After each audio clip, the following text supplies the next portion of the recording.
अब हम लोग बात करेंगे बच्चों position of a line with respect to a circle. कोई लाइन बच्चों किसी सर्कल को कट करती है कि उसको टच करती है कि उसके बाहर से जा रही है बच्चों, ये हमें पहचानना है। किसी भी लाइन के किसी भी सर्कल के रिस्पेक्ट में बच्चों तीन पोजीशंस हो सकती हैं, या तो लाइन सर्कल को कट करे या टच करे या फिर उसके बाहर हो। अब क्या होगा, कैसे कैसे स्थिति में बच्चों हम लोग समझते हैं। ये लीजिए साहब, ये रहा हमारा सर्कल और ये सर्कल का सेंटर मैंने नाम दे दिया उसे सी, और ये रही बच्चों गिवन लाइन। अब यदि बच्चों मैं सर्कल के सेंटर से गिवन लाइन पर परपेंडिकुलर ड्रॉप करूं और वो जो परपेंडिकुलर की लेंथ है बच्चों, यदि वो रेडियस से कम आए, आप यहाँ पर डायग्राम में देख सकते हैं कि रेडियस ज़्यादा आ रही है और लेंथ ऑफ परपेंडिकुलर कम आ रही है। क्यों? क्योंकि लेंथ ऑफ परपेंडिकुलर है यहाँ तक और रेडियस है बच्चों यहाँ तक। सो लेंथ ऑफ परपेंडिकुलर कम है और रेडियस क्या है बच्चों, ज़्यादा। तो उस केस में जो लाइन है बच्चों वो सर्कल को कट करेगी। Line cuts the circle. Line बच्चों सर्कल को कट करेगी। और यदि क्या होता है बच्चों, हमने सेंटर से लाइन पर परपेंडिकुलर ड्रॉप किया, यदि बच्चों मैंने सेंटर से लाइन पर परपेंडिकुलर ड्रॉप किया और वो परपेंडिकुलर की जो लेंथ आई बच्चों, अगर वो रेडियस के बराबर ही आती है, तो उस स्थिति में क्या होगा, उस स्थिति में जो लाइन होगी बच्चों that will touch the circle. Line touches the circle. Line बच्चों सर्कल को टच करेगी। और तीसरी कंडीशन हमारे पास में क्या है बच्चों, यदि वो लाइन सर्कल के आउटसाइड है, ना तो कट कर रही है ना उसे टच कर रही है, तो इस स्थिति में क्या होगा बच्चों, इस स्थिति में सेंटर से जो डिस्टेंस आएगी, सेंटर से जो डिस्टेंस आएगी बच्चों वो रेडियस से ज़्यादा आएगी। और अगर सेंटर से डिस्टेंस जो आ रही है लाइन की, अगर वो रेडियस से ज़्यादा है, सो लाइन बच्चों सर्कल के आउटसाइड होगी। यूँ कह सकते हैं कि इस लाइन जो है वो सर्कल को ना तो बच्चों कट करेगी ना ही उसे टच करेगी। It neither cuts nor touches. ना तो कट करेगी बच्चों और ना ही उससे टच करेगी, उसके बाहर से निकल जाएगी, जैसा कि डायग्राम में भी आप देख पा रहे हैं। तो इस तरीके से people can find out the position of any line with respect to any circle. और उसी पर बेस्ड एक सम करते हैं। चलिए साहब, find position of this line 5x + 3y - 20 = 0 with respect to circle x² + y² + 6y minus, एक सेकेंड, प्लस हम ले लेते हैं साहब 10x - 24y = 0। यहाँ पर आपको क्या करना है बच्चों, इस लाइन की इस सर्कल के रिस्पेक्ट में पोजीशन बतानी है। हम क्या करें उसके लिए, हम सबसे पहले बच्चों इस सर्कल के सेंटर के कोऑर्डिनेट्स निकालते हैं। So what are the coordinates of centre बच्चों, सेंटर के कोऑर्डिनेट्स आएंगे -5, 12 बच्चों। x का कोफिशिएंट अपॉन 2 आगे माइनस, y का कोफिशिएंट अपॉन 2 आगे माइनस। और रेडियस का जहाँ तक सवाल है बच्चों, तो इस सर्कल की रेडियस क्या आएगी, √5² + 12²। और माइनस बच्चों यहाँ पर कांस्टेंट नहीं है, इसलिए रेडियस जो आ रही है बच्चों इस सर्कल की आ रही है 13। भाई यहाँ पे कांस्टेंट नहीं है, यूँ कहा जाए कि कांस्टेंट की वैल्यू 0 है, तो ये सर्कल की रेडियस आ गई। अब आप एक काम कीजिए बच्चों, सेंटर से डिस्टेंस निकालिए। तो सेंटर से डिस्टेंस क्या होगी, x की जगह पर आप x1 रख दीजिए, y की जगह पर आप y1 रख दीजिए और -20। भाई आपने x की जगह पर x1, y की जगह पर y1 -20 और अपॉन में क्या बच्चों, अपॉन में आपने ले लिया कितना, √5² + 3²। ये कुछ आ जाएगा। ऐसे आप फर्दर सॉल्व कर लीजिए बच्चों। -25 -20 कितना होता है, -45। 45 में से 36 जाएंगे बच्चों तो बचेगा 9। ये आ जाएगा बच्चों 9 और अपॉन में कितना, √34। बच्चों ये -5, 12 था, यस -5, 12 सेंटर के कोऑर्डिनेट्स थे। तो आपने सेंटर से डिस्टेंस निकाली। भाई डिस्टेंस कैसे निकालते हैं, x की जगह पर x1, y की जगह y1 और इस तरह से आपके पास में -25 -20 -45 + 36 -9 का mod 9 हो जाएगा, √34। और यहाँ पर आप देख सकते हैं बच्चों जो CM आ रहा है, फर्दर आप यहाँ लिख सकते हैं बच्चों, चूँकि जो CM आ रही है बच्चों वो रेडियस से कम है। चूँकि CM की वैल्यू बच्चों रेडियस से कम है, इसलिए लाइन उसे कट करेगी। सी एम की वैल्यू अगर ए से कम है, सो लाइन जो है बच्चों that will cut the circle, वो सर्कल को बच्चों प्रतिच्छेद करेगी, उसे काटेगी। ये मेरे ख्याल से आप लोग समझ चुके होंगे। चलिए लगे हाथ तो हम लोग यहाँ पर एक और काम कर लेते हैं बच्चों कि हम लोग जो है लाइन ने सर्कल को कट किया। अब हम ये निकालना चाहते हैं कि साहब लाइन ने जो सर्कल को कट किया तो वो जो कॉर्ड बनेगी उस कॉर्ड की लेंथ हम लोग बताएं। लेंथ ऑफ कॉर्ड हमको फाइंड आउट करनी है। तो लेंथ ऑफ कॉर्ड हम लोग कैसे फाइंड आउट कर सकते हैं? यहाँ पर डायग्राम जो बनेगा वो कुछ ऐसा बनेगा बच्चों, ये लीजिए, ये मैंने पॉइंट ए नाम दे दिया, where line cuts this circle. जिस पॉइंट पर लाइन ने सर्कल को कट किया उसे मैंने क्या नाम दे दिया? ए। जिस पॉइंट पर लाइन ने सर्कल को कट किया बच्चों उसे मैंने नाम दे दिया ए। अब यहाँ पर यदि आप देखें बच्चों तो ये 90 डिग्री का एंगल है। और आप एक बात जानते हैं बच्चों कि सर्कल की किसी भी कॉर्ड पर अगर आपने सेंटर से परपेंडिकुलर ड्रॉप किया तो वो उसे बाइसेक्ट करती है। और सी एम की वैल्यू आपके पास में है, ए की वैल्यू आपके पास में है। सो सबसे पहले तो आप एक काम कीजिए बच्चों, ए एम की वैल्यू निकालिए। और पाइथागोरस थ्योरम से आप बच्चों ए एम की वैल्यू अगर निकालें तो वो होगी c a square minus a m square. Sorry, a m की वैल्यू क्या होगी? ए एम की वैल्यू होगी under the root c a square minus c m square. ये लीजिए कुछ ऐसा। ए एम की वैल्यू, ए और एम के बीच की जो डिस्टेंस होगी वो होगी c a square minus c m square. और सी ए की वैल्यू कितनी बच्चों? सी ए की वैल्यू यदि आप देखें तो सी ए मतलब सर्कल की रेडियस, और सर्कल की रेडियस आप लोग ऑलरेडी निकाल चुके हो बच्चों 13 का स्क्वायर। और सी एम कितना है बच्चों? सी एम है 9/√34, वो आप लोग निकाल चुके हैं। सो इससे आपके पास में बच्चों ए एम आ जाएगा। ए एम आ गया तो लेंथ ऑफ कॉर्ड क्या होगी बच्चों? लेंथ ऑफ कॉर्ड जिसे आप नाम दे सकते हैं ए बी, और वो होगी बच्चों कितनी? Twice of A M. और ऐसा क्यों? क्योंकि मैंने अभी थोड़ी देर पहले जो कहा बच्चों कि सेंटर से अगर किसी कॉर्ड पर आपने परपेंडिकुलर ड्रॉप किया तो वो उसे बाइसेक्ट करती है। So what is this length? Is this length. तो ए बी की वैल्यू जो होगी बच्चों वो A M plus M B, यानी कि twice of A M you can say, और ए एम की वैल्यू आप यहाँ से निकाल देंगे। तो इस तरीके से आपके पास में बच्चों लेंथ ऑफ कॉर्ड आ जाएगी। तो ये तो एक तरीका हो गया बच्चों इस किसी गिवन लाइन का किसी सर्कल के रिस्पेक्ट में पोजीशन को फाइंड आउट करने का। पहले इसे जरूर नोट डाउन कर लीजिए। अब अगला तरीका जो हमारे पास में और है बच्चों, ये वाला तरीका जो हमने देखा बच्चों ये पर्टिकुलरली सर्कल में लगता है, लेकिन हमारे पास में एक जनरलाइज तरीका भी हम लोग देखें बच्चों। सपोज कीजिए आपको ये कोई लाइन दे रखी y = mx+c, और आपको इस लाइन की बच्चों इस सर्कल x² + y² = a² के रिस्पेक्ट में पोजीशन बतानी है। मैंने अभी सिंपल सर्कल ले लिया जिसका सेंटर ओरिजिन है। बच्चों आपको पता है ये सर्कल ऐसा है जिसका सेंटर क्या होगा? ओरिजिन होगा। एंड आपको इस लाइन की इस सर्कल के रिस्पेक्ट में पोजीशन बतानी है। तो एक तरीका तो वही है बच्चों कि आप जो है सेंटर से डिस्टेंस निकाल लीजिए लाइन की और रेडियस से कंपेयर कर लीजिए। एक तरीका वो है। वरना दूसरा तरीका हमारे पास में क्या बच्चों, जो मैं अब तरीका आपको बता रहा हूं ये जनरलाइज तरीका है बच्चों, जो ना केवल सर्कल में आप लोग देखेंगे बल्कि पैराबोला, एलिप्स, हाइपरबोला आप सब में देखेंगे बच्चों। देखिए आप लोगों ने कोई दो लाइंस का इंटरसेक्शन पॉइंट निकालना सीखा है? किन्हीं दो लाइंस का इंटरसेक्शन पॉइंट आप लोग कैसे निकालते थे? दोनों को साइमल्टेनियसली सॉल्व करते थे। मैं आपसे बोलूं कोई दो लाइन से इनका इंटरसेक्शन पॉइंट बताओ, आप दोनों की क्वेश्चन को साइमल्टेनियस सॉल्व करते हो, और साइमल्टेनियस सॉल्व करने के आपके पास में बहुत सारे तरीके हैं। बिल्कुल वैसे ही मैं ये जानना चाहता हूं कि क्या ये लाइन सर्कल को कट कर रही, टच कर रही, बाहर है, तो उसके लिए आप सबसे बढ़िया काम क्या कीजिए बच्चों, आप दोनों की इक्वेशन को साइमल्टेनियसली सॉल्व कीजिए। And when you people are going to solve any two equation, not necessary कि सब लाइंस की इक्वेशन को आप सॉल्व कर रहे हो, आप कोई भी दो कर्व हो सकता है, उसमें से एक लाइन एक सर्कल हो सकता है दोनों सर्कल हो सकता है एक सर्कल एक पैराबोला, एक लाइन एक पैराबोला, एक सकता है एक लाइन एक एलिप्स हो, एक सर्कल एक एलिप्स हो, कोई भी दो कर्व की इक्वेशन को जब आप साइमल्टेनियसली सॉल्व करते हैं तो आप उनका पॉइंट ऑफ इंटरसेक्शन निकालते हैं। जब भी कभी आप कोई दो कर्व की इक्वेशन को बच्चों साइमल्टेनियसली सॉल्व करोगे तो आप उनका point of intersection find out करोगे।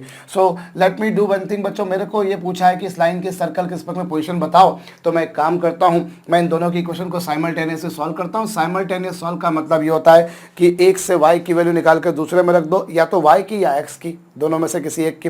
तो y की वैल्यू बच्चों अगर मैं लाइन की इक्वेशन से सर्कल की इक्वेशन में रख दूं तो मेरे पास में क्या इक्वेशन बनेगी बच्चों, एक्स स्क्वायर प्लस वाई की वैल्यू है बच्चों एम एक्स प्लस सी और उसका स्क्वायर और इज इक्वल टू क्या बच्चों, a square. I am going to solve these two equations simultaneously.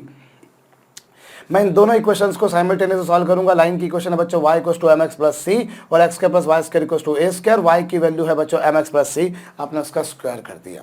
और फर्दर क्या होगा बच्चों, फर्दर होगा आपके पास में एक्स स्क्वायर और इसका स्क्वायर कर देंगे तो m square x square plus c square plus 2m x into c is equal to a square. आपने इसका स्क्वायर किया, a square plus b square plus twice a b, यही होगा a square plus b square plus twice of a b is equal to कितना, ये।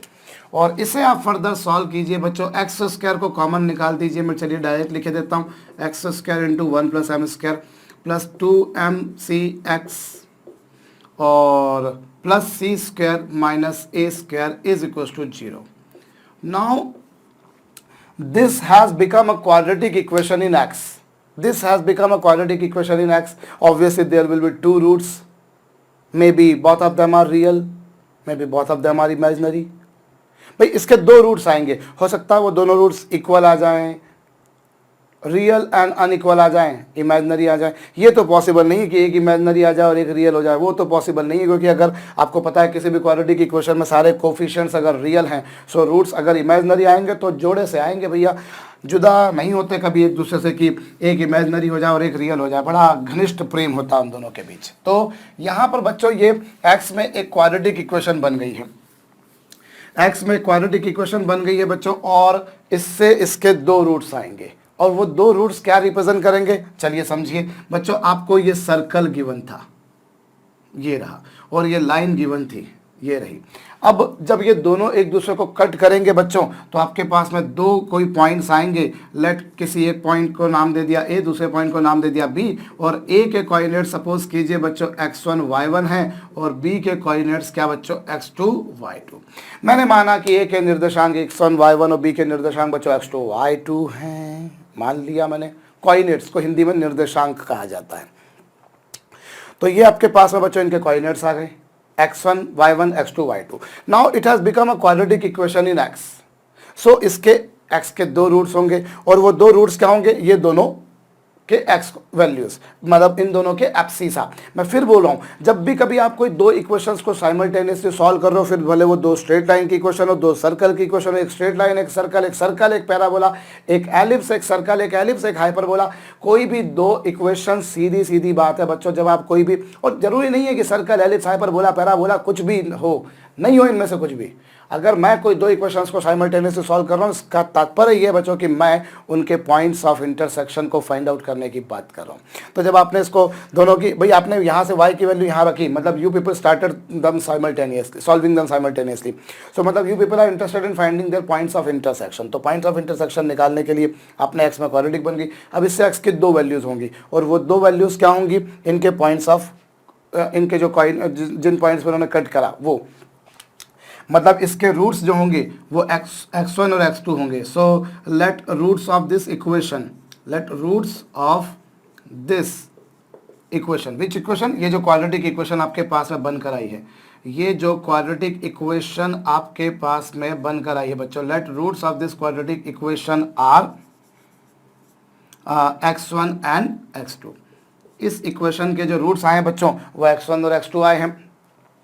सो आपके पास में या भी एक मिनट हम एक काम करते हैं, हम रूट्स के भी पॉइंट को छोड़ देते हैं, हम इसको भी इस बारे में बात नहीं करते, ये चलिए कर ही लेते हैं, दोनों को साइमल्टेनियसली में लेकर चलता हूं। मैंने मान लिया बच्चों इस इक्वेशन के रूट्स क्या हैं, x1 और x2 मान लिया।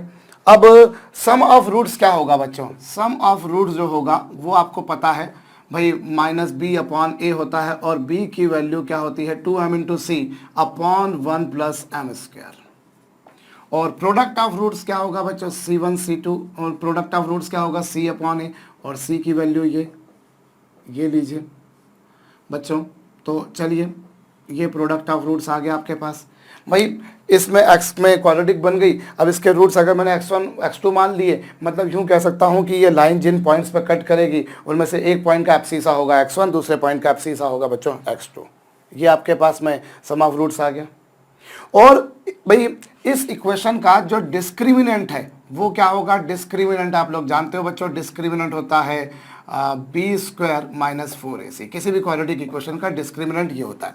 अब डिस्क्रिमिनेंट क्या है बच्चों, डिस्क्रिमिनेंट की वैल्यू है 2m into c upon 1 plus M square का स्क्वायर माइनस 4 टाइम्स ए की वैल्यू कितनी, ए की वैल्यू है बच्चों, एक मिनट, ये अपॉन में कहाँ से ले आया मैं भाई, यहाँ पर b की वैल्यू है बच्चों 2m इंटू सी का स्क्वायर माइनस 4, ए की वैल्यू कितनी बच्चों 1 प्लस एम स्क्वायर और c की वैल्यू कितनी बच्चों c square minus a square. सो ये आपके पास में b स्क्वायर की वैल्यू ये, a की वैल्यू ये और c की वैल्यू ये आपके पास में इस इक्वेशन का क्या आ गया बच्चों, डिस्क्रिमिनेंट आ गया। This is the discriminant of this quadratic equation. Now what you want to find, आप क्या करना चाहते हो बच्चों, ये डिस्क्रिमिनेंट तो आपके पास में आ चुका। अब और थोड़ा सा इसमें चलिए आगे हम प्रोसीड कर लेते हैं। इधर हम लोग 4m स्क्वायर सी स्क्वायर और इधर 4 को कॉमन रखिए बच्चों, 1 का सी स्क्वायर में मल्टीप्लाई, फिर 1 का ए स्क्वायर में मल्टीप्लाई, एम स्क्वायर का सी स्क्वायर में मल्टीप्लाई और एम स्क्वायर का बच्चों ए स्क्वायर में मल्टीप्लाई। और यहाँ पर 4 हम दोनों में से कॉमन लिख देते हैं, इधर भी 4 है इधर भी 4 है, मैंने लिख दिया। M square c square minus c square minus minus plus ए square minus m square c square और माइनस माइनस बच्चों प्लस एम स्क्वायर ए स्क्वायर। ये आ गया। अभी कुछ कैंसिल हो रहा है, ऑफ कोर्स ये कैंसिल हो रहा है और इन दोनों में से ये 4 तो लिखा हुआ ही है बच्चों और यहाँ पर भी ए स्क्वायर है, यहाँ पर भी ए स्क्वायर। तो चलिए काम करते हैं, दोनों में से ए स्क्वायर को कॉमन लिख देते हैं। तो ये a square into 1 plus M square minus c square, ये आ चुका बच्चों। अब ये इस इक्वेशन का डिस्क्रिमिनेंट है और इस इक्वेशन के अगर रूट्स x1 और x2 हैं तो सम ऑफ रूट्स और प्रोडक्ट ऑफ रूट्स, मैं दोनों चीज़ों को एक साथ लेके चला हूँ। कई बार ऐसा होता है कि सॉल्व जब हम लोग काम कर रहे होते हैं लगता है ये वाली अप्रोच लेकर समझाएं या ये वाली अप्रोच लेकर समझाएं, तो लगता है ये अप्रोच आसान जाएगी, ये वाली अप्रोच आसान जाएगी। तो वो जस्ट उसी पॉइंट ऑफ व्यू से मैं आपसे बोल रहा था कि मैं इसको हटाऊँ या नहीं हटाऊँ, फिर बाद में दिमाग में आया कि नहीं यार दोनों को एक साथ लेके चलता हूँ। तो साहब आपके पास में इस इक्वेशन का डिस्क्रिमिनेंट ये आ गया। अब किसी भी इक्वेशन का, क्वाड्रेटिक इक्वेशन का डिस्क्रिमिनेंट डिसाइड करता है कि उस इक्वेशन के रूट्स का नेचर क्या होगा। भाई रूट्स रियल होंगे, इमेजिनरी होंगे या इक्वल टू 0 होंगे, वो दोनों रूट्स इक्वल होंगे। ये इस बात पर डिपेंड करता है कि डिस्क्रिमिनेंट क्या है। पर अब मैं आगे का जो काम करने वाला हूं बच्चों उससे पहले मैं एक बार फिर से समझा देता हूं। बच्चों मुझे इस लाइन के सर्कल के रिस्पेक्ट में पोजीशन पूछी है, तो आपको कोई भी दो कर्व की एक दूसरे के रिस्पेक्ट में पोजीशन पूछें कि वो कट कर रहे हैं, टच कर रहे हैं, जो भी है, तो आप दोनों की इक्वेशन को साइमल्टेनियसली सॉल्व करो। मतलब एक से y की वैल्यू निकाल के दूसरे में रख दो या x की वैल्यू निकाल के दूसरे में रख दो, रख दी साहब, इक्वेशन बना लीजिए। अब चूंकि ये क्वाड्रेटिक बन गई इसलिए इसके 2 रूट्स होंगे और भाई आपने मान लिया कि जिन पॉइंट्स पे कट किया वो कुछ ऐसे हैं, तो मतलब इसके रूट्स क्या हो जाएंगे अपने आप, सब उसी से समझ में आ रहा है कि रूट्स x1 और x2 हो जाएंगे। सो सम ऑफ रूट्स क्या होगा, वो ये प्रोडक्ट ऑफ रूट्स होगा ये। फिर भले वो रूट्स रियल हो इमेजिनरी हो उससे फर्क नहीं पड़ना, सम ऑफ रूट्स यही आना, प्रोडक्ट ऑफ रूट्स यही आना, ये तयशुदा बात है। अब मैं आती बात डिस्क्रिमिनेंट की वैल्यू निकाल ली मैंने, वो ये आ गई।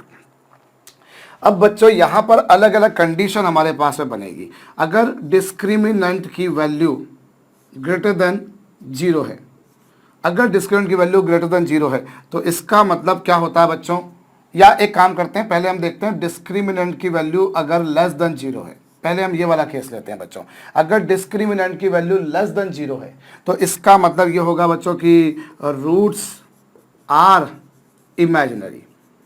रूट्स क्या होंगे बच्चों, इमेजिनरी होंगे। रूट्स इस केस में कैसे होंगे बच्चों, इमेजिनरी। इमेजिनरी रूट्स होंगे, इमेजिनरी रूट्स होंगे मतलब आपको x1 x2 की कोई रियल वैल्यू नहीं मिलेगी, आपको जो भी वैल्यू मिलेगी बच्चों वो हाइपोथेटिकल काल्पनिक वैल्यू आपको मिलेगी। और रूट्स अगर इमेजिनरी हैं, इसका मतलब क्या है बच्चों, इसका मतलब यह है कि ये लाइन और सर्कल के बीच का इंटरसेक्शन इमेजिनरी है, मतलब लाइन उसके बाहर है। लाइन कहाँ है बच्चों, उसके बाहर है। भाई आप दोनों का इंटरसेक्शन निकाल रहे हो, और इंटरसेक्शन आप जब निकालने गए तो आपको रूट्स इमेजिनरी अगर मिल रहे हैं, मतलब दोनों का इंटरसेक्शन इमेजिनरी, और दोनों का इंटरसेक्शन अगर इमेजिनरी है मतलब ये दोनों एक दूसरे को कट कर ही नहीं रहे, उनका इंटरसेक्शन इमेजिनरी है, ये हो गया।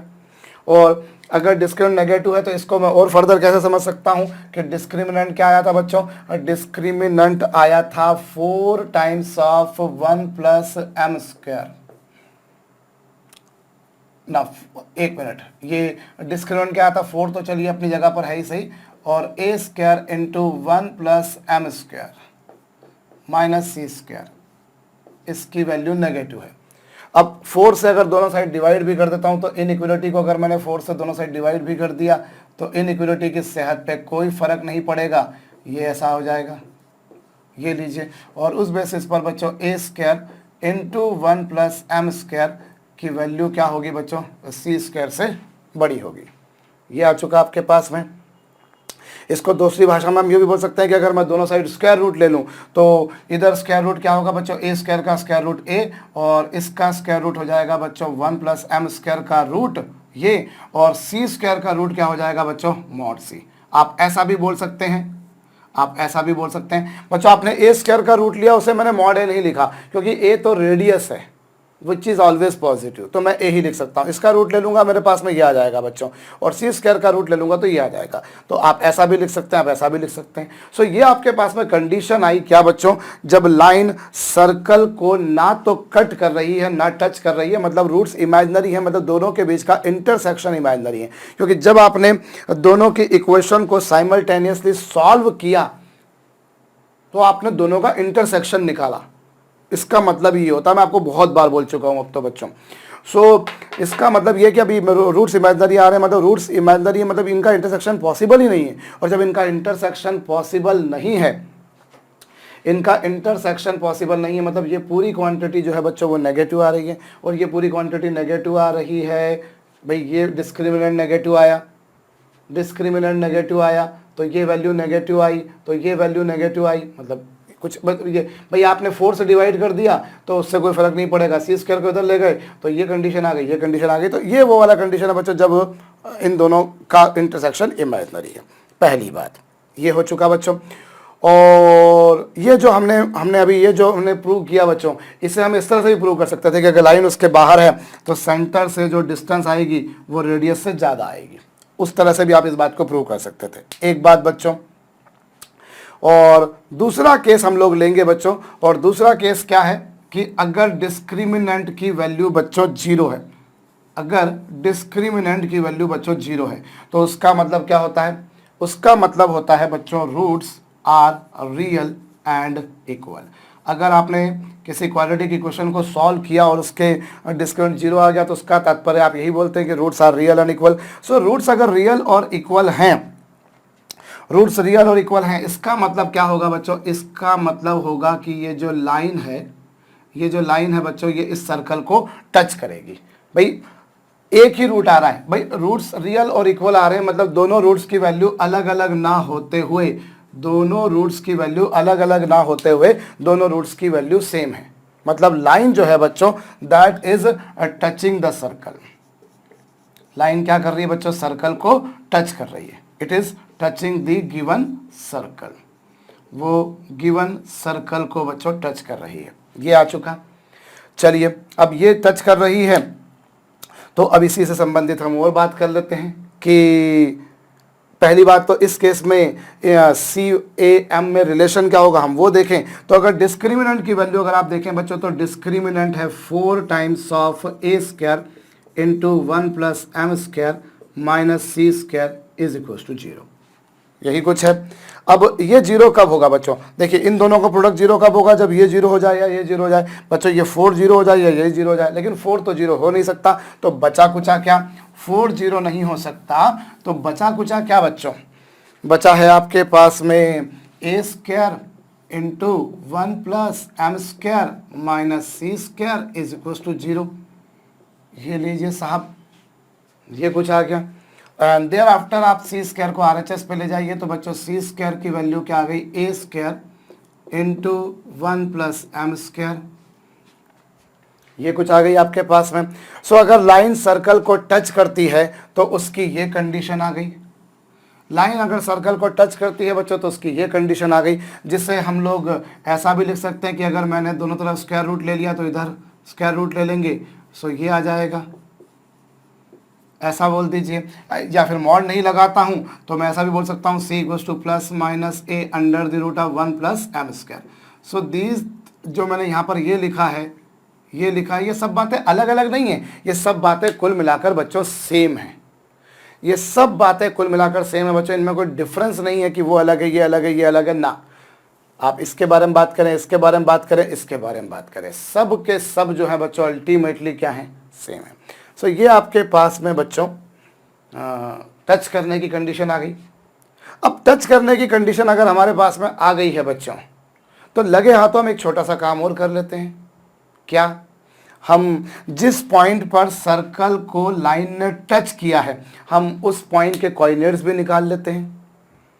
भाई लाइन ने सर्कल को टच किया है तो लाइन किस पॉइंट पर टच करेगी वो निकालें, और उसके लिए क्या होगा, आपको भाई आपको जो है साइमल्टेनियसली सॉल्व करना था, आपने साइमल्टेनियसली सॉल्व किया और उसके रूट्स निकाले।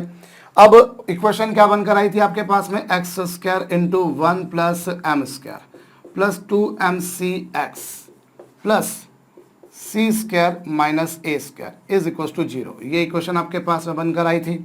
अब आप इसके रूट्स निकालिए, तो रूट्स आपके पास में आ रहे हैं बच्चों x1 और x2, और उनकी वैल्यू किसके बराबर होगी भाई, क्वाड्रेटिक इक्वेशन फार्मूला लगाइए, minus b plus minus discriminant लिखते हैं अंदर, लेकिन डिस्क्रिमिनेंट की वैल्यू 0।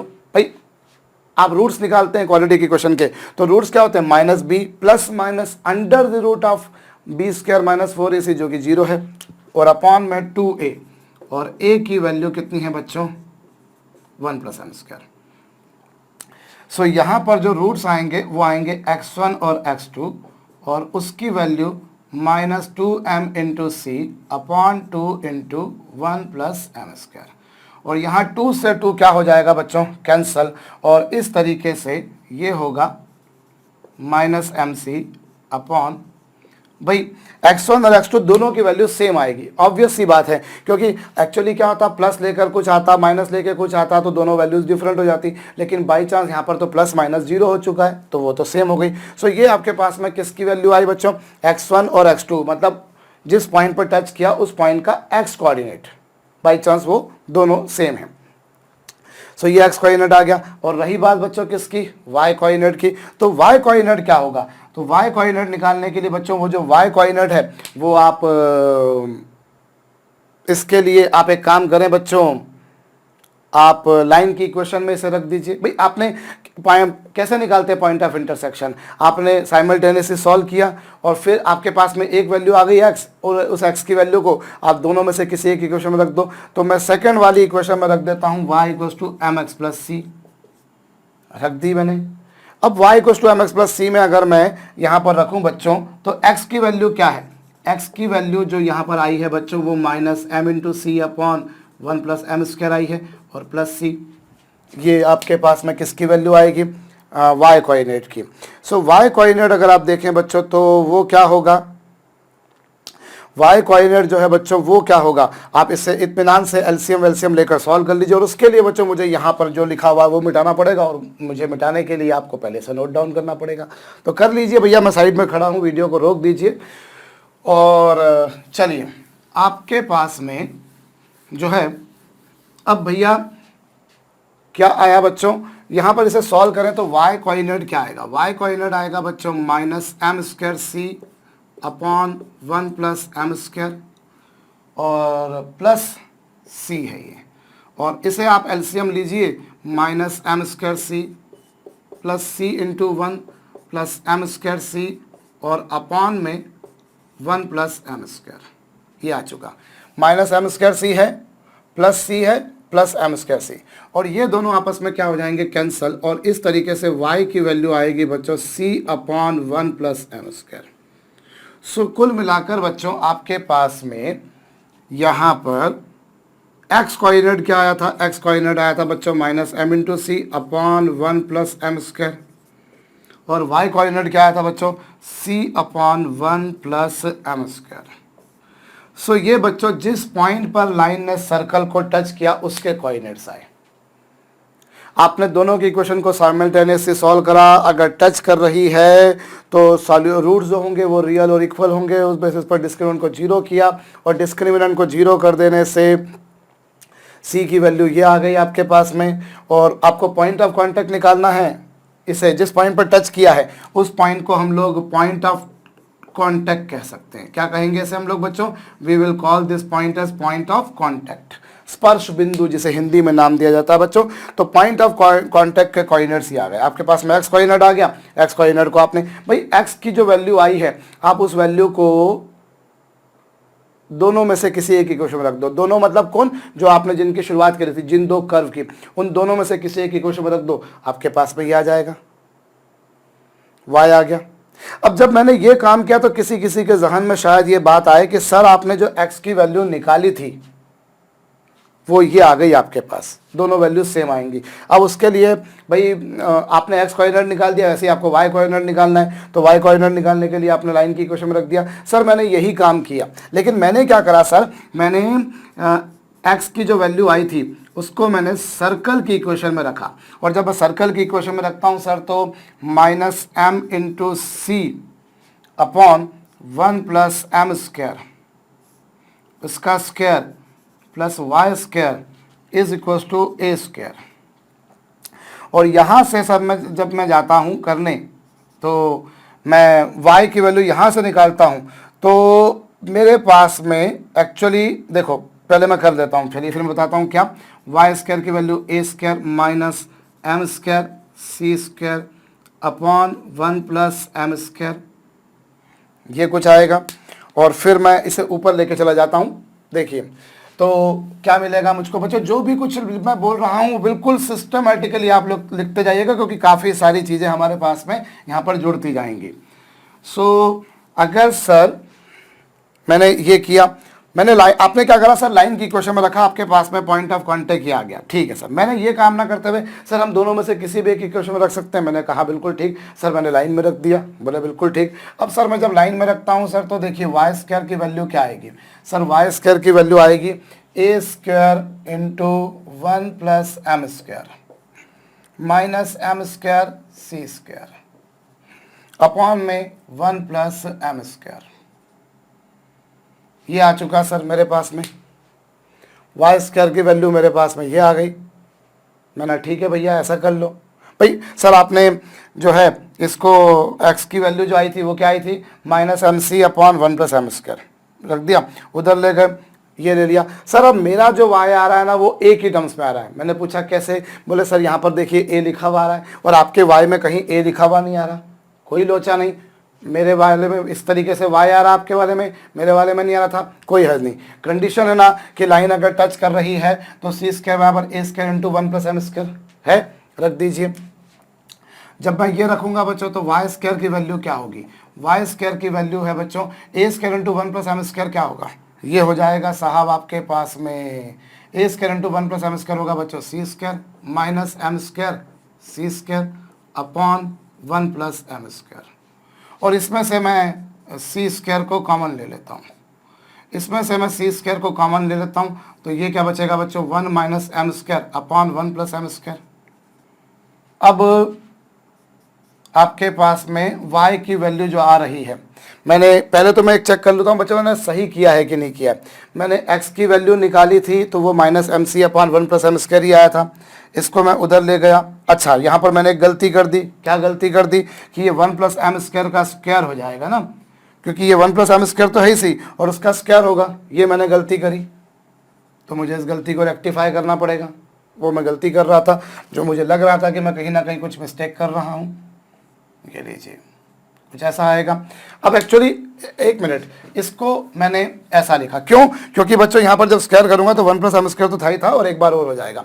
और नेक्स्ट स्टेप में बच्चों मैं अब फिर वही बात तो आ रही है कि सर आपने जो लिखा उसमें मेरे इसमें a² भी आ रहा है, आपके इसमें नहीं आया था, तो कोई अर्ज नहीं, ये जो आपके पास में लिखा हुआ बच्चों इसे a² × 1 + m² इंटू अगर मैं 1 + m² लिखता हूं तो मैं नहीं समझता कि किसी को बुरा लगना चाहिए, किसी को बुरा तो नहीं लगना चाहिए बच्चों। सो ये आया, और अपॉन में क्या बच्चों 1 + m² और उसका भी क्या बच्चों स्क्वायर, ये कर दिया। और नेक्स्ट स्टेप में क्या y² = a² × 1 + m², ये वाला जो एक्सप्रेशन है बच्चों, चूंकि लाइन टच कर रही है तो ये आप ऑलरेडी प्रूव कर चुके हो कि a² × 1 + m² को क्या लिख सकते हो c²। सो ये हो जाएगा बच्चों c² × 1 + m² - m² c² upon में 1 + m² का स्क्वायर, और आप इस c² का अंदर मल्टीप्लाई कर दो, बहुत आराम से चेक करो, कोई जल्दबाजी नहीं। c² की वैल्यू आपके पास में बच्चों y² की वैल्यू c² अपॉन 1 + m² का स्क्वायर आएगी, और इससे आपके पास में y की वैल्यू जो आएगी वो ±c अपॉन 1 + m² आएगी। आराम से आप चेक कर लीजिए, आपके पास में ये आएगी। मैंने तो पूरा सॉल्व करके दिया बच्चों, मैं बहुत आराम से काम करता हूँ, यकीनन मैं बता रहा हूँ आप लोगों को, क्योंकि मैं डायरेक्ट भी लिख देता पर मैंने फिर भी पूरी स्टेप आपको लिख के दी है बच्चों। ये आ गई आपके पास। बोले सर अब जब मैंने जो x कोऑर्डिनेट आया था उस x कोऑर्डिनेट को मैंने लाइन की इक्वेशन में रखा सर तो ये पिक्चर बनी, और जब मैंने सर्कल में रखा तो ये पिक्चर बनी। सर वहां तो केवल +c ही आ रहा था, यहाँ पर तो ±c आ रहा है, अब क्या करूं, कंफ्यूज हो चुका हूं मैं सर, मैं प्लस माइनस वाले दो आ रहे हैं, ऐसा क्यों हो रहा है। तो ऐसा क्यों आ रहे हैं बेटा लोगों, पहली बात तो यह है कि सर्कल की इक्वेशन चूंकि क्वाड्रेटिक वाली इसलिए ऐसा हो रहा है, और ऐसा क्यों हो रहा है उसके पीछे एक रीज़न है, मैं आपको बताता हूं। और उसके लिए बच्चों मुझे ये भी मिटाना पड़ेगा। मैं फिर बोल रहा हूं जो कुछ मैं लिख रहा हूं वो सब कुछ जरूर लिखेगा, भले आपको आता हो नहीं आता हो, समझ में आया हो नहीं आया हो उसका तो सवाल नहीं उठता बच्चों। तो यहाँ पर y की वैल्यू 2 क्यों आ रही है, क्योंकि देखिए एक्चुअली क्या हुआ, ये रहा आप एक के पास में एक सर्कल, ये रहा एक सर्कल आपके पास में। अब आप जरा दिमाग लगाइए बच्चों, आप मान लीजिए ये सर्कल कोऑर्डिनेट एक्सिस को कट करता हो, टच करता हो, जो भी करता हो, मुझे इससे कोई मतलब नहीं है। एक बात कंफर्म है बच्चों की सर्कल पर जो इस पॉइंट का x कोऑर्डिनेट होगा वही x कोऑर्डिनेट इस पॉइंट का भी होगा, बिकॉज ऑफ सिमेट्री। सर्कल पर आप जितने भी पॉइंट्स लेंगे सब में x कोऑर्डिनेट एक बार रिपीट होता होगा, y कोऑर्डिनेट भी एक बार रिपीट होता होगा, कंफर्म बात है। सर्कल में x कोऑर्डिनेट भी रिपीट होता होगा, y कोऑर्डिनेट भी रिपीट होता होगा। वो तो एक गनीमत वाली बात है कि यहाँ पर सर्कल ऐसा है जिसका सेंटर बिल्कुल ओरिजिन ही है, पर अगर 1 मिनट ओरिजिन नहीं भी होता तो भी कंफर्म है कि सर्कल पे जो x कोऑर्डिनेट इस पॉइंट का होगा बिल्कुल इसके सीधे में एक x कोऑर्डिनेट इसका भी होगा। तो अब इसका x कोऑर्डिनेट जो है वही x कोऑर्डिनेट इसका है, पर दोनों के y कोऑर्डिनेट तो डिफरेंट है ना, दोनों के y कोऑर्डिनेट तो डिफरेंट है ना।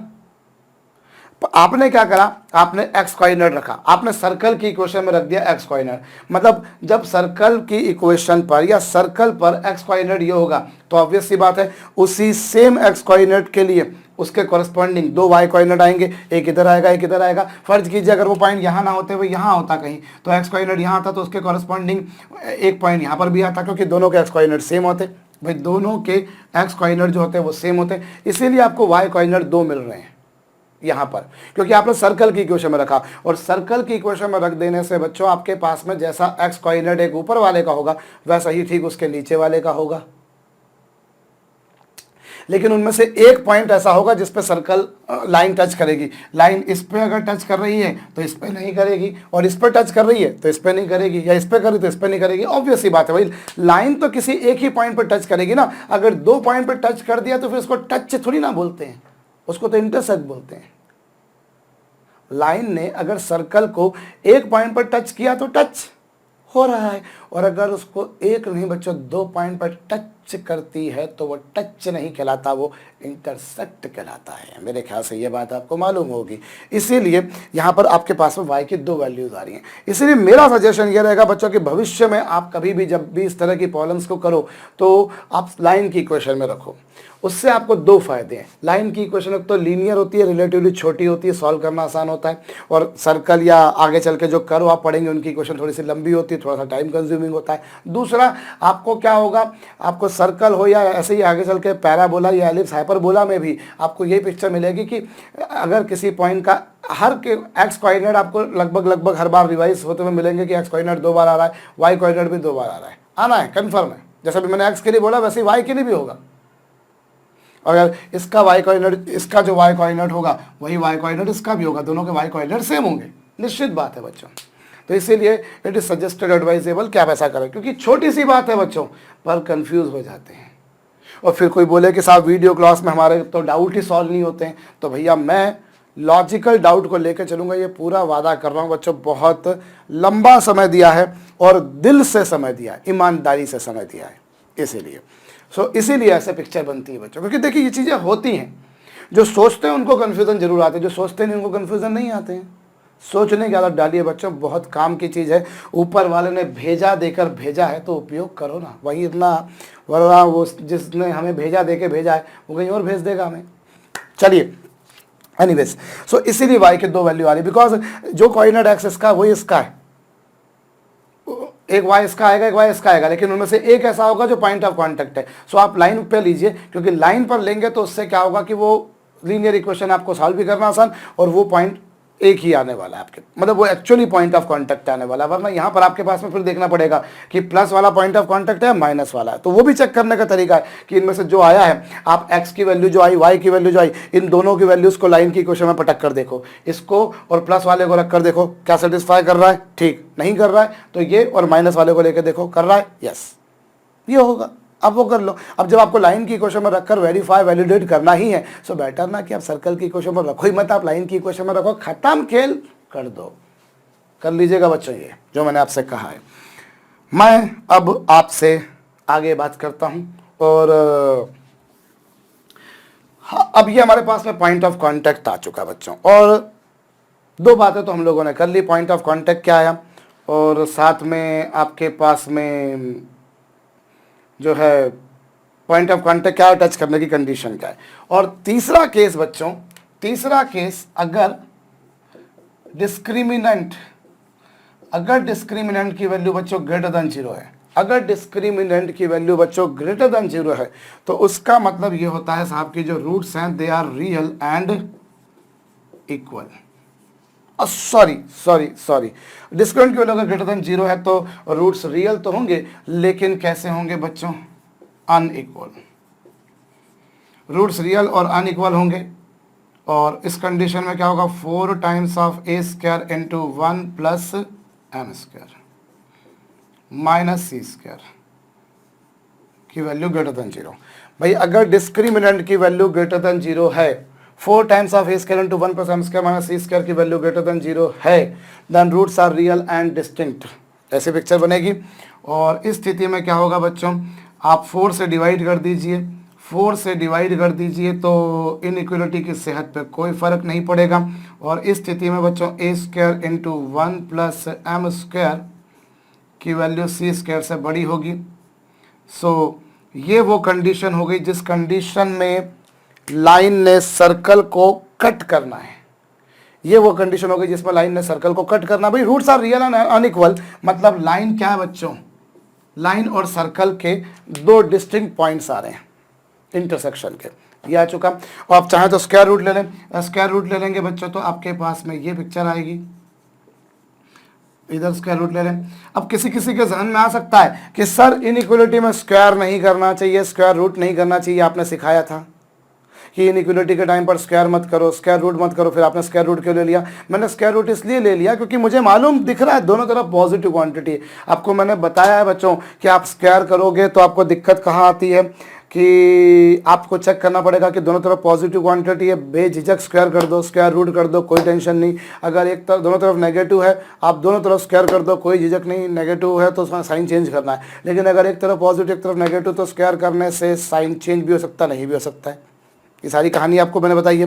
तो फिर आप स्क्वायर रूट कैसे ले सकते हैं सर, आप जब आपने खुद ही ने बताया था तो मैंने बोला ना कि अगर दोनों तरफ पॉजिटिव क्वांटिटी है स्क्वायर करो, स्क्वायर रूट करो, दुनिया की कोई ताकत आपको नहीं नकारेगी बच्चों। और लेफ्ट हैंड की quantity A square positive, 1 positive, m square positive. Obviously this entire expression is positive and c square is also positive, but it is why I can take the square root. Otherwise I couldn't go that way. So this is the condition for which the line is cutting the given circle. So line is cutting the given circle in this way बच्चों. Now I want to find out भाई अगर line इसको cut कर रही है, तो अब मैं यहाँ पर ये बताना चाहता हूँ कि अगर कट कर रही है तो वो जो कट करेगी उस कॉर्ड की लेंथ क्या होगी। मैं जानना चाहता हूँ बच्चों उस कॉर्ड की लेंथ क्या होगी। तो कॉर्ड की लेंथ क्या होगी उसको फाइंड आउट करने का क्या तरीका है वो समझते हैं। और उसके लिए बच्चों मैं ये भी मिटा दूंगा, जगह कम है मेरे पास, है ना। तो भैया मैं इसे हटा देता हूँ और अभी क्या आया बच्चों मेरे पास। देखिए अगर मुझे क्या करना है, मुझे लेंथ निकालनी है इस कॉर्ड की, तो एक तरीका तो ये बच्चों कि मैं क्या कर दूं, मैंने सॉल्व किया, मतलब मुझे ए और बी के कोऑर्डिनेट्स निकालने हैं। मेरे पास ए के कोऑर्डिनेट्स आ जाए, बी के कोऑर्डिनेट्स आ जाए, तो ए और बी के बीच की डिस्टेंस फार्मूला लगा कर आ जाएगी। भाई आपको इस कॉर्ड की लेंथ निकालने को बोली, जैसे थोड़ी देर पहले मैंने एक सम किया था ना जिसमें मैंने कॉर्ड की लेंथ पूछी थी आपसे, ये बताओ पहले तो लाइन कट कर रही टच कर रही बाहर है, तो वो आपने किया। अब मैं यहाँ पर ये जानना चाहता हूँ कि भैया क्या कॉर्ड की लेंथ, तो कॉर्ड की लेंथ निकालने के लिए आप पहले x1 y1 निकालिए, x2 y2 निकालिए। तो अब जरा समझिएगा, आपके पास में इक्वेशन क्या आई थी, मैं वो वापस से लिख देता हूं बच्चों। जो इक्वेशन अभी थोड़ी देर पहले क्वाड्रेटिक हमारे पास में बनकर आई थी वो थी बच्चों 1 + m² × x² plus 2m × c × x plus c² minus a² और इज इक्वल टू कितना बच्चों 0। ये आपके पास में इक्वेशन आई थी 1 + m² × x² plus 2mcx minus plus ये। अब यहां पर x की आपके पास में दो वैल्यूज आएंगी एक x1 और एक x2, और वो आप देख चुके हो बच्चों कि सम ऑफ रूट्स जो है वो ये होगा और प्रोडक्ट ऑफ रूट्स आपके पास में ये होगा। भाई सम ऑफ रूट्स क्या होगा और प्रोडक्ट ऑफ रूट्स क्या होगा ये आ चुका। अब आप क्या करिए बच्चों, मैं आपको बता रहा हूं, आपको कॉर्ड की लेंथ निकालनी है। तो कॉर्ड की लेंथ निकालने के लिए आपको इन दोनों के इंडिविजुअल कोऑर्डिनेट्स मालूम पड़ जाए, x1 y1 और x2 y2 ये, फिर आप इन दोनों के बीच की डिस्टेंस फार्मूला लगा दीजिए। पर इंडिविजुअल कोऑर्डिनेट्स निकालना आपके लिए बहुत लेंथी टास्क है। क्यों है उसके पीछे रीज़न समझिएगा बच्चों। रूट्स जो होंगे वो x1 और x2 होंगे और उनकी वैल्यूज़ क्या होंगी, उनकी वैल्यू होगी बच्चों -b plus minus under the root b² minus b² minus 4ac, और उसकी वैल्यू तो एक अच्छी बात है कि हम लोग ऑलरेडी निकाल चुके हैं, इसलिए मैं उसको एज इट इज़ रख देता हूँ -c², ये लीजिए, और अपॉन में कितना बच्चों 2 टाइम्स ऑफ 1 + m², ये लीजिए। दोनों रूट जो आए बच्चों वो -b plus minus under the root b² minus 4ac discriminant upon 2a ये। अब x1 और x2 खूब बड़े बड़े एक्सप्रेशंस आपके पास में आ रहे हैं। क्यों आ रहे हैं क्योंकि एक प्लस लेकर आएगा x1 माइनस लेकर आएगा x2, या उल्टा कर लीजिए तो काफ़ी लंबे होंगे, फिर उससे आप y निकालेंगे, लंबा काम है। अभी वेरिएबल्स हैं, अगर इसी की जगह मैं कुछ नंबर देता, अभी कोई लाइन की इक्वेशन देता, सर्कल देता तो खट से निकल आते, जैसा थोड़ी देर पहले मैंने सम किया था। लेकिन अभी वेरिएबल्स हैं तो थोड़ा सा इरिटेटिंग, थोड़ा सा अनोइंग सा टास्क हो जाता है, ये टाइम कंज्यूमिंग टास्क हो जाता है। तो इसको करने के लिए मैं आपको आसान तरीका बताता हूँ। आप मेरे कहने का मतलब समझ रहे होंगे बच्चों, क्योंकि देखिए ये रूट्स आएंगे, एक प्लस लेकर आएगा एक माइनस लेकर आएगा, तो उनमें से एक x1 होगा एक x2 होगा, पहला x1 दूसरा x2, पहला x2 दूसरा x1 आ गए, फिर उसको आप उससे y निकालोगे, वो लंबा काम है। रदर आप एक काम करिए बच्चों, जो तरीका मैं आपको बता रहा हूँ ये तरीका आपको आगे भी काम करेगा, इसलिए बहुत अच्छे से समझिएगा। आप x1 और x2 और x1 x2 निकाल चुके हैं। अब आपके पास में बच्चों एक सिंपल सी बात है कि x2 माइनस x1 के स्क्वायर को आप बच्चों x1 प्लस x2 का square minus 4 times of x1 x2 लिख सकते हैं।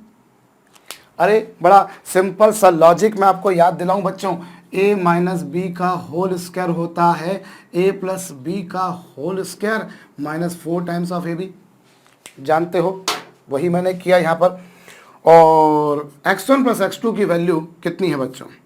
Minus 2mc upon 1 plus M square का square minus 4 x1 x2 which is c square minus a square upon 1 plus M square. और minus का square plus हो जाएगा, 4 दोनों में से कॉमन आ जाएगा और ये हो जाएगा एम स्क्वायर सी स्क्वायर और ये 1 प्लस एम स्क्वायर का स्क्वायर माइनस 4 दोनों में से कॉमन निकाल दीजिए, काम आसान हो जाएगा बच्चों और कोई बात नहीं। C square minus a square upon 1 plus M square. ये जो तरीका आपको बता रहा हूँ बच्चों में, ये तरीका आपको हमेशा काम देगा, ये वाला। और फिर एलसीएम लीजिए, एलसीएम जब आप लेंगे तो 4 तो आपके पास में पहले से ही था और ये m square c square minus c square minus m a square और 1 प्लस एम स्क्वायर, ये लीजिए भाई। 1 प्लस एम स्क्वायर का स्क्वायर है 1 प्लस एम स्क्वायर है, तो 1 प्लस एम स्क्वायर का यहाँ मल्टीप्लाई कर दीजिए और डिनोमिनेटर में क्या बच्चों 1 प्लस एम स्क्वायर का स्क्वायर, ये लीजिए। अब आप एलसीएम ले लिया आपने एंड देयर आफ्टर क्या, देयर आफ्टर आप 4 ये लीजिए, मैं इसे मिटा दूंगा बच्चों और अब आप मल्टीप्लाई कर लीजिए आराम से। और 4 तो चलिए मैं एक और स्टेप लिख ही लेता हूँ, यहाँ पर 4 हमारे पास में था ही था और ये एम स्क्वायर सी स्क्वायर हमारे पास में था ही था और यहाँ पर सी स्क्वायर का 1 में मल्टीप्लाई करूँगा माइनस सी स्क्वायर और फिर minus c square M square और फिर बच्चों प्लस ए स्क्वायर, फिर बच्चों प्लस ए स्क्वायर एम स्क्वायर और फिर बच्चों क्या 1 प्लस एम स्क्वायर का स्क्वायर, ये लीजिए। और यहाँ पर से ये दोनों आपस में क्या हो गए कैंसल। और फिर वो तो वही बात आ चुकी बच्चों जो थोड़ी देर पहले आपके पास में आई थी कि ये a square into 1 plus M square minus c square upon क्या 1 प्लस एम स्क्वायर का स्क्वायर। और ये किसकी वैल्यू आई है बच्चों? This is the value of x2 minus x1 का स्क्वायर। ये x2 माइनस x1 का स्क्वायर आया है। आपको देखिए, आपको इन दोनों के बीच की डिस्टेंस निकालनी है, आपको लेंथ ऑफ कॉर्ड निकालनी है, मतलब आपको ये मिल जाए तो दोनों के बीच की डिस्टेंस निकल जाएगी। अब समस्या क्या थी, x1 x2 खूब बड़े बड़े एक्सप्रेशन थे, फिर x2 माइनस x1 करता, खूब बड़ा एक्सप्रेशन मेरे पास में आता। मैंने थोड़ा सा छोटा काम करा। मैंने क्या करा बच्चों, मैंने इस तरीके से, या फिर आप ऐसा कर सकते थे कि आप x1 की वैल्यू निकाल दो प्लस लेकर, x2 की वैल्यू निकाल दो माइनस लेकर, फिर दोनों को माइनस कर दो, स्क्वायर कर दो, यही आएगा। शायद आपके दिमाग में ये बात आ रही हो कि सर मैं x1 की वैल्यू प्लस लेकर निकाल दूँ, मैं x2 की वैल्यू निकाल दूँ, फिर दोनों को माइनस कर दूँ, तो माइनस कर देने से ये minus two m c cancel हो जाएगा, फिर स्क्वायर कर दो। सर यही आएगा जो आपका इधर आ रहा था। आपने इतनी देर लगाई, मेरा जल्दी हो जाएगा। भाई आप मेरे से जल्दी कर सकते हो, मैंने ऐसा तो कहा नहीं कि मेरे से जल्दी नहीं कर सकते या मैं ही सबसे तेज करता हूँ, ऐसा कोई बुलावा मेरे पास में नहीं है। एनीवेज, सो ये आपके पास में आ चुका बच्चों। अब आप एक काम कीजिए, अब आपको पता है जो पॉइंट ऑफ इंटरसेक्शन है वो सर्कल पर भी लाई करता है और लाइन पर भी लाई करता है, पर जैसा थोड़ी देर पहले मैंने आपसे कहा कि सर्कल में रखने से समस्या खड़ी हो जाती है, क्योंकि हर बार आपको एक एक्स के लिए उसके करस्पॉन्डिंग 2 वाई मिलेंगे या एक वाई के लिए उसके करस्पॉन्डिंग 2 एक्स मिलेंगे, जिनमें से एक तो होगा लेकिन एक नहीं होगा। इसीलिए आप एक काम कीजिए, आप इसे लाइन में रखिए। अब बच्चों जो पॉइंट x1 है वो लाइन पर जब लाई करेगा तो उसके कॉरस्पॉन्डिंग y1 आएगा। ऐसे ही बच्चों जो पॉइंट x2 है जब वो लाइन पर लाई करेगा तो उसके कॉरस्पॉन्डिंग पॉइंट y2 आएगा। अब आप x1 और x2 की जो वैल्यूज वहां से निकाली थी आपने वो यहाँ रखोगे। ये बड़े बड़े पैरामीटर्स एक्सप्रेशंस आपके पास में बड़े बड़े आ जाएंगे बच्चों, खूब बड़े बड़े एक्सप्रेशन आएंगे। x1 की वैल्यू यहाँ रखोगे, x2 की वैल्यू रखोगे, पागल ही हो जाओगे भैया। मैं तो हो जाऊंगा, कम से कम आप हो नहीं हो।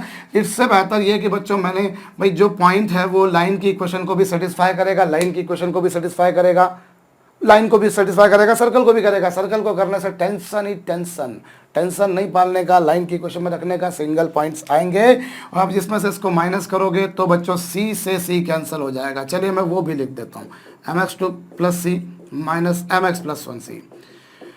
पहली बार करा रहा हूँ बच्चों, मैं सब कुछ बहुत आराम से कर रहा हूँ, लेकिन जब मैं आगे पैराबोला एलिप्स हाइपरबोला में काम करूंगा तो मैं थोड़ा सा डायरेक्ट जाऊंगा, इसलिए मैं बहुत आराम से समझा रहा हूँ। यहाँ पर मैंने इसीलिए थोड़ी देर पहले भी कहा था कि ध्यान से समझना।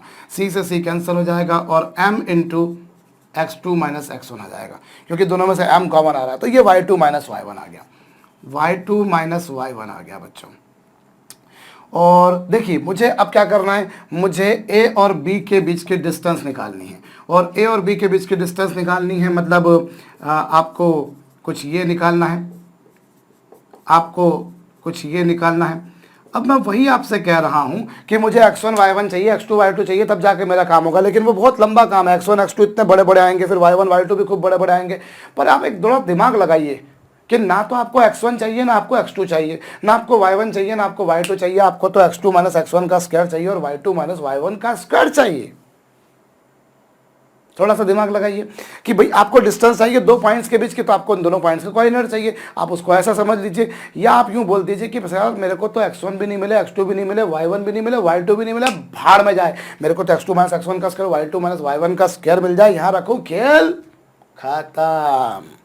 और वही मैं कर रहा हूं यहाँ पर, ये x2 माइनस x1 का स्क्वायर और y2 माइनस y1 की जगह बच्चों m into x2 minus x1 का स्क्वायर, ये आ जाएगा। y2 माइनस y1 की वैल्यू ये आई है आपके पास में, और यहाँ पर भी x2 माइनस x1 का स्क्वायर है, यहाँ पर भी x2 माइनस x1 का स्क्वायर है बच्चों।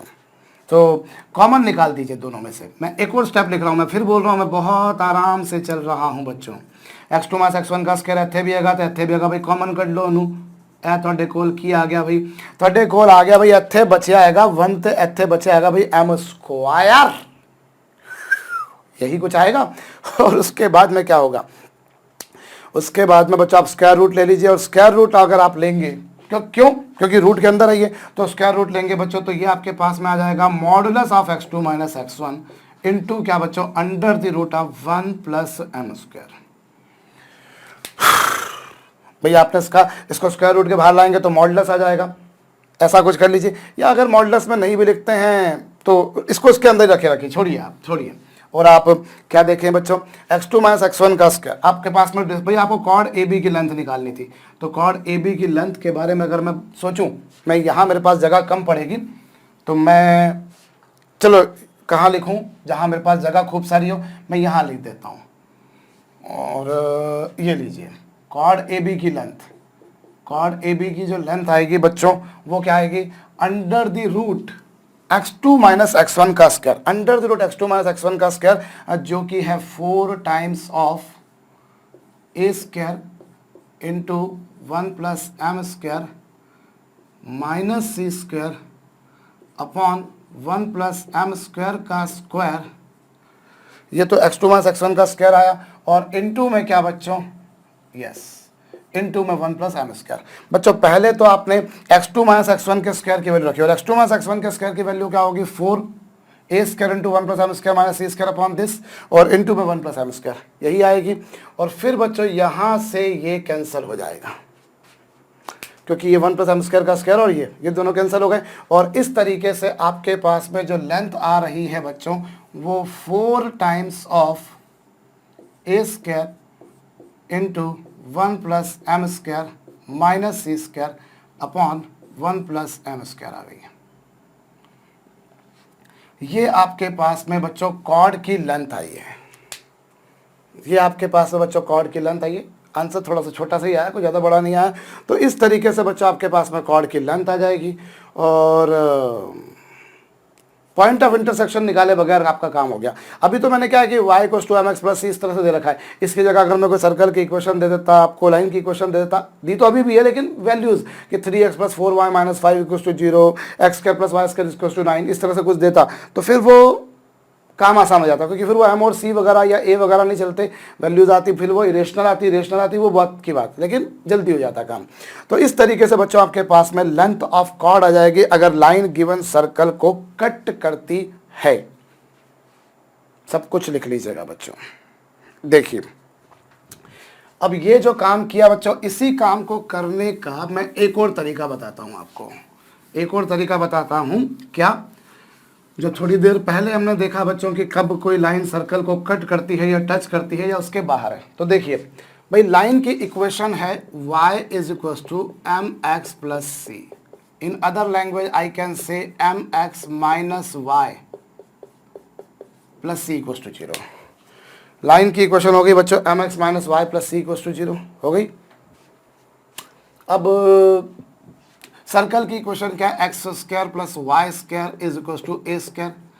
नेचुरली सर्कल का सेंटर क्या है, 0 0। देखकर ही मालूम पड़ता है कि सर्कल का सेंटर 0 0 है और रेडियस क्या है, ए। अब सर्कल का सेंटर ये है। अब आप एक काम करें, सर्कल के सेंटर से लाइन की डिस्टेंस निकालें। और किसी पॉइंट से किसी लाइन की डिस्टेंस कैसे निकालते हैं, एक्स की जगह एक्स कोऑर्डिनेट, वाई की जगह y coordinate plus c upon under the root of a square plus 1 square. ये आपके पास में आ चुका, विच इज इक्वल टू कितना, विच इज इक्वल टू बच्चों c upon under the root of m square plus 1। ये आपके पास में सर्कल के सेंटर और लाइन के बीच की डिस्टेंस आ गई। सर्कल के सेंटर और लाइन के बीच की डिस्टेंस आ गई बच्चों। और अब अगर ये डिस्टेंस सर्कल के सेंटर लाइन के बीच की डिस्टेंस आ गई बच्चों ये, और अगर ये डिस्टेंस, अब आपके पास में अलग अलग कंपैरिजन है बच्चों। पहला कि अगर ये डिस्टेंस ज़्यादा है और रेडियस कम है, सो लाइन क्या करेगी, अच्छा यहाँ पर मॉड सी लेना चाहिए बच्चों, सी के बाहर, अगर सी तो मॉड के अंदर ही रहेगा क्योंकि ये रूट बेसली पॉजिटिव रहेगा, तो ये आ गया। सो अगर लाइन सी एम की वैल्यू ए से ज़्यादा है तो लाइन क्या रहेगी, बाहर रहेगी। और उस स्थिति में बच्चों mod C upon under the root of m square plus 1 की वैल्यू ए से ज़्यादा आएगी। और उस बेसिस पर बच्चों मॉड सी की value a into under the root of 1 plus M square से ज़्यादा आएगी। ये लाइन के पहाड़ रहने की कंडीशन, मतलब ना तो कट करने की ना टच करने की, स्क्वायर कर देंगे तो ये आ जाएगी। ये बात मैंने आपसे थोड़ी देर पहले भी करी थी, पर तरीका अलग था, यहाँ तरीका अलग है। और मेरे ख्याल से ये तरीका छोटा है कि अगर लाइन बाहर है तो सेंटर से डिस्टेंस रेडियस से ज़्यादा होगी, एक बात। और दूसरी बात, अगर लाइन इससे टच करती है, लाइन इससे अगर टच करती है तो पहली कंडीशन ये, दूसरी कंडीशन क्या, आपके पास में भैया सी एम की वैल्यू ए के बराबर अगर है तो उस केस में लाइन सर्कल को टच करेगी। और सी एम की वैल्यू कितनी है बच्चों, mod C upon under the root of 1 plus M square. और रेडियस की वैल्यू है बच्चों ए, सो डैट मॉड सी की वैल्यू आ जाएगी बच्चों a into under the root of 1 plus M square. और स्क्वायर कर देंगे तो रूट भी, ये मॉड हट जाएगा यहाँ से भी और यहाँ से ये हो जाएगा, ये लीजिए। सो ये आ गई बच्चों कंडीशन का है कि टचिंग की कंडीशन आ गई बच्चों। In this way line is touching the circle, एक बात। और तीसरी बात बच्चों, तीसरी बात क्या, अगर सी एम की वैल्यू, हाँ अब इससे टचिंग की कंडीशन तो आ गई बच्चों, जो थोड़ी देर पहले भी आप वेरीफाई कर लीजिए, यही आपके पास में रिजल्ट्स आए थे, यही आपके पास में आंसर्स आए थे। लेकिन इससे आपके पास में पॉइंट ऑफ कांटेक्ट नहीं आ पाएगा जो पिछली बार आ रहा था, क्योंकि अब किस पॉइंट पर टच कर रही है वो कैसे निकालेंगे आप। हालांकि वो भी तो निकालने का तरीका है। यस, क्या तरीका है आपको बताता हूँ। आप, ये सेंटर है, सेंटर से इस लाइन पर जब आप परपेंडिकुलर ड्रॉप करेंगे तो वो रेडियस होगी और यही पॉइंट होगा बच्चों पॉइंट ऑफ कांटेक्ट। तो आप एक काम कीजिए, foot of perpendicular, foot of perpendicular from, foot of perpendicular from centre C on given line. Given line पर बच्चों आप फुट ऑफ परपेंडिकुलर निकालिए। और फुट ऑफ परपेंडिकुलर कैसे निकालेंगे बच्चों, पहली बात तो यह है कि since C M is perpendicular to given line, क्योंकि वो उसके परपेंडिकुलर है, इसलिए इसकी इक्वेशन क्या होगी भाई, लाइन की इक्वेशन ये थी तो इसके परपेंडिकुलर लाइन की इक्वेशन क्या होगी, कुछ ऐसी। बच्चों किसी लाइन के परपेंडिकुलर इक्वेशन निकाल लिए तो एक्स और वाई के कोफिशिएंट को इंटरचेंज कर दीजिए, एक के आगे माइनस लगा दीजिए। छोटा सा लॉलीपॉप है हमारे पास, जानते हैं आप लोग, ऐसे ही करते हैं ना आप लोग, फुट ऑफ परपेंडिकुलर निकाल, भाई आपको परपेंडिकुलर लाइन लिखनी है तो ऐसा तो आप इसके ग्रेडियंट से परपेंडिकुलर लाइन की ग्रेडियंट निकाल सकते हो। अगर इसकी ग्रेडियंट m है तो परपेंडिकुलर लाइन की -1/m होगी, क्योंकि दोनों का ग्रेडियंट का प्रोडक्ट -1 होता है। Either you approach in that way or you approach in this way, that just interchange the coefficient of x and y and put minus sign in front of any of these two, not every of these two, रख दिया। And since this line is passing through C, by this CM is passing through C, that is center of the circle, whose coordinates are बच्चों 0 0, so let me put here so that I get lambda equals to 0. So what is the equation of CM बच्चों? Equation of CM becomes this. This is the equation of CM. Now what is that point M? M is the point of intersection. M is foot of perpendicular, which is basically point of intersection. Point of intersection of CM and given line. हालांकि किसी point का given line पर foot of perpendicular निकालने का आसान तरीका भी मैंने आपको बताया है। किसी पॉइंट का किसी लाइन पर अगर आपको फुट ऑफ परपेंडिकुलर निकालना तो उसका एक सिंपल छोटा फार्मूला है मेरे पास में, मैं आपको बता चुका हूं बच्चों, और काफ़ी सारा काम हम उस पर कर भी चुके हैं। तो ये आपके पास में m जो है वो इन दोनों का पॉइंट ऑफ इंटरसेक्शन होगा। मतलब किसका इंटरसेक्शन होगा? mx - y + c = 0 और x + my = 0। इन दोनों का इंटरसेक्शन पॉइंट, और इंटरसेक्शन पॉइंट निकाल कर देखिए वो वही आएगा जो थोड़ी देर पहले आया था। भाई आपके पास में x कोऑर्डिनेट आ जाएगा उससे -mc/1 + m², और ये आएगा बच्चों c/1 + m²। ये पॉइंट ऑफ इंटरसेक्शन आ जाएगा, मतलब m के कोऑर्डिनेट्स आ जाएंगे। तो इस तरह से पॉइंट ऑफ कांटेक्ट आ जाएगा बच्चों। कोऑर्डिनेट ज्योमेट्री का ये एक एडवांटेज है, कोऑर्डिनेट ज्योमेट्री हो, एनालिटिकल ज्योमेट्री हो, इनका ये एडवांटेज है कि आप प्रॉब्लम को एक तरीके से नहीं कई तरीके से डील कर सकते हो सकता है मैंने इन तरीकों से सोचा आपके दिमाग में और कोई मेरे से बेहतर तरीका जम रहा हो, डिपेंड करता है, करते करते कभी कुछ हो जाता है। अभी लग रहा था नहीं हो पाएगा, कुछ नहीं हो पाएगा, पर आ गया तो वो हो जाता है बच्चों। और जब हम सोचते हैं तो फिर तरीके आते हैं, ऐसा कुछ नहीं है कि नहीं हो पाएगा। एनीवेज, तो ये पॉइंट ऑफ कॉन्टेक्ट भी आ गया इससे, तो ये है। और तीसरी कंडीशन हमारे पास में बच्चों कि अगर CM की वैल्यू बच्चों रेडियस से कम है, सो उस केस में जो लाइन है बच्चों वो सर्कल को कट करेगी, लाइन का सर्कल को कट करेगी।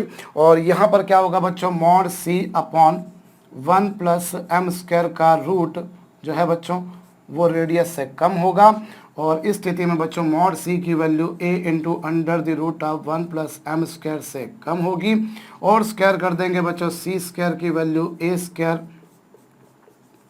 1 + m² से कम होगी। तो ये आपके पास में किसकी वैल्यू आ चुकी बच्चों? ये आपके पास में जो है इनमें रिलेशन आ चुका। तो ये तरीका तो रिलेटिवली बच्चों छोटा है। अच्छा, ये आपके पास में कंडीशन आ गई, ये कंडीशन आ गई जिस कंडीशन में लाइन कट करेगी। यही काम हमने भी उस तरीके से भी किया था। और अब हमको अगर डिस्टेंस भी निकालनी है कि ये कॉर्ड की लेंथ क्या होगी, तो कॉर्ड की लेंथ भी मैं निकाल सकता हूं बड़ी जल्दी तरीके से, पर पहले इसे नोट डाउन कर लीजिए, इसे नोट डाउन कर लीजिए बच्चों। अब ये लीजिए, अब आपको कॉर्ड की लेंथ निकालनी है, तो कॉर्ड की लेंथ कैसे निकालेंगे? आप सेंटर से, आप ये जो सेंटर है बच्चों सर्कल का, आप सर्कल का जो सेंटर है उससे इस पर परपेंडिकुलर ड्रॉप कीजिए। CM आपके पास में है भाई, वही अभी हमने जब सबसे पहले शुरुआत में जो सम किया था बस वैसा ही है। आपके पास में CA की वैल्यू है, आपके पास में CM की वैल्यू है। सो AM क्या होगा? AM होगा साहब √√ CA² - CM², ये आएगा। पाइथागोरस थ्योरम लगाइए बच्चों, ये राइट एंगल ट्रायंगल बनेगा। सर्कल के किसी कॉर्ड पर अगर सेंटर से परपेंडिकुलर ड्रॉप करते हैं तो वो उसको बाइसेक्ट करती है। आपने या तो अभी तो आपने परपेंडिकुलर ड्रॉप किया, कर दिया साहब।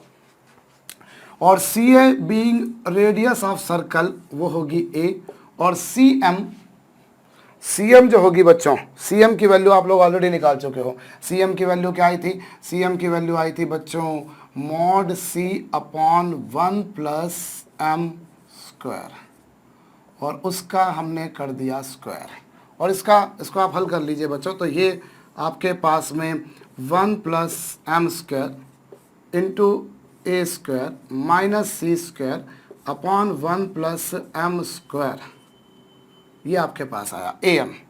और ए एम आने के बाद में ए बी क्या होगा बच्चों, क्योंकि वो उसको बाइसेक्ट करेगी इसलिए उसका ट्वाइस होगा, क्योंकि बाइसेक्ट करेगी इसलिए उसका ट्वाइस होगा, और ट्वाइस कर देंगे सो ये वैल्यू वही आएगी, ये वैल्यू वही आएगी बच्चों जो वैल्यू थोड़ी देर पहले आपने निकाली थी। बस मैंने 4 को रूट के अंदर रखा था, 4 को रूट के बाहर ले आओगे तो यही वैल्यू आएगी। सो मेरे ख्याल से ये जो तरीका है बच्चों ये रिलेटिवली काफ़ी छोटा है, काफ़ी छोटा है बच्चों ये। और पिछला वाला तरीका काफ़ी लंबी क्वेश्चन आई थी आपके पास में, आई थी, ये क्वेश्चन से जल्दी काम हो जाएगा। लेकिन बच्चों एक एडवांटेज बताऊं आपको पिछली मेथड का, कि पिछली मेथड हर जगह पे काम आएगी। ये तो आपने सर्कल है, सर्कल में सेंटर जैसी कोई चीज़ होती है, रेडियस जैसी कोई चीज़ होती है, ऐसे कंपैरिजन जैसी कोई चीज़ होती है कि सेंटर उसके बीच के डिस्टेंस निकालो। लेकिन अब पैराबोला में सेंटर होता ही नहीं है, एलिप्स हाइपरबोला में मिलेगा आपको, पर वहाँ ये लॉजिक नहीं लग पाएगा। इसलिए पिछला तरीका लंबा जरूर है, पिछला तरीका लंबा जरूर है बच्चों, लेकिन काम का बहुत है, क्योंकि उससे आपके पास में पॉइंट्स ऑफ इंटरसेक्शन भी आ जाते हैं। आ तो इससे भी जाएगा भाई, पॉइंट ऑफ कांटेक्ट तो कम से कम आ ही गया इसमें हमारे पास में।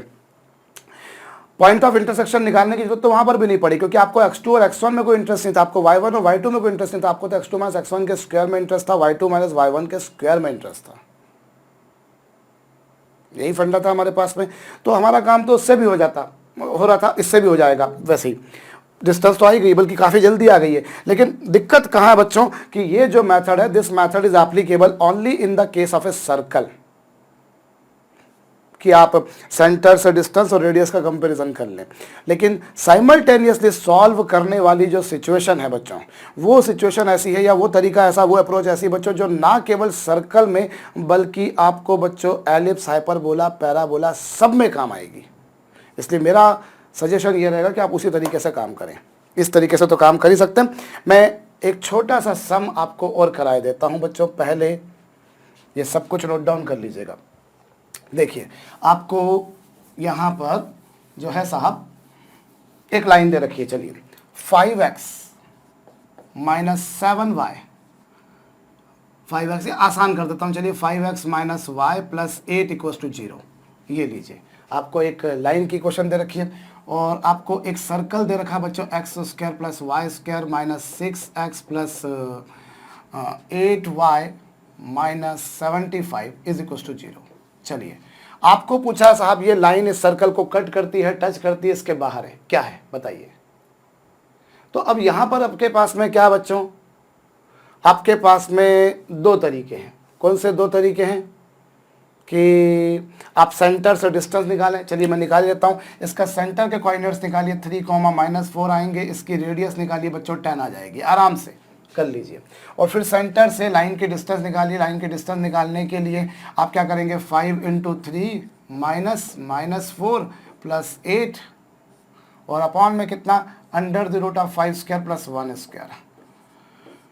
कितना आ रहा है बच्चों, 5 3 15 प्लस 8 23 प्लस 4, भाई ये 12 प्लस 15 27 और 27/√26। और आप देख सकते हैं बच्चों कि यहाँ पर जो cm है वो रेडियस से कम आ रहा है, रेडियस से कम आ रहा है, क्योंकि ये वैल्यू कम आएगी, ये वैल्यू ज़्यादा आएगी। बहुत आसानी से आप इसकी वैल्यू निकाल लीजिए, इसकी वैल्यू निकाल लीजिए, निकली हुई है इसकी वैल्यू, तो इससे कम आ रही, मतलब लाइन इसको कट कर रही है। तो ये हो चुका आपके पास। लेकिन अब इसी को मैं दूसरा तरीका देखूं, भैया मेरे से ये पूछा है कि लाइन इसको कट कर रही, टच कर रही, बाहर है, तो आप एक काम कीजिए बच्चों, यहाँ से y की वैल्यू निकाल के रखिए, मतलब दोनों की इक्वेशन को साइमल्टेनियसली सॉल्व कीजिए। तो y की वैल्यू कितनी आ रही है बच्चों, यहाँ से अगर मैं y की वैल्यू अगर देखूं बच्चों, तो यहाँ से y की वैल्यू क्या आएगी, y की वैल्यू आएगी बच्चों 5x प्लस 8, y को एक तरफ करा, बाकी सबको एक तरफ, और उसका स्क्वायर कर दिया, -6x प्लस 8, y की वैल्यू कितनी, 5x plus 8 -75। Now you solve this equation. This is becoming a quadratic equation बच्चों, जिसका जो है 26x स्क्वायर। 2 5 are 10, 8 जा 40x, 2 5 are 10, 8 जा 80x, और 80 प्लस 40 कितना होगा 120x। और रही बात बच्चों कांस्टेंट की, तो यहाँ 64 है और यहाँ पर प्लस 64 है, 128 है। 128 में से 75 जाएंगे बच्चों तो 53 आ जाएंगे। होप मैंने सही किया है। अब इस इक्वेशन का आप डिस्क्रिमिनेंट निकालिए, तो डिस्क्रिमिनेंट क्या आएगा बच्चों, b square minus 4 times of a into c, जो कि पॉजिटिव आएगा। ऑब्वियसली वो पॉजिटिव ही आना चाहिए, क्योंकि अगर वो पॉजिटिव आएगा तभी तो जाकर रूट्स इमेजिन सॉरी रियल आएंगे, रियल और डिस्टिंक्ट आएंगे, और रूट्स अगर रियल और डिस्टिंक्ट आएंगे तो लाइन इंटरसेक्ट करेगी। वो मैं इसलिए बोल सकता हूँ क्योंकि हमको मालूम पड़ चुका है कि इंटरसेक्ट कर रही है वो, इसीलिए। तो ये मेथड बच्चों, जो ये वाली मेथड है, ये मेथड हमेशा काम देगी। ये मेथड बहुत छोटी है, पर ये वाली मेथड जो है ये हमेशा काम देगी।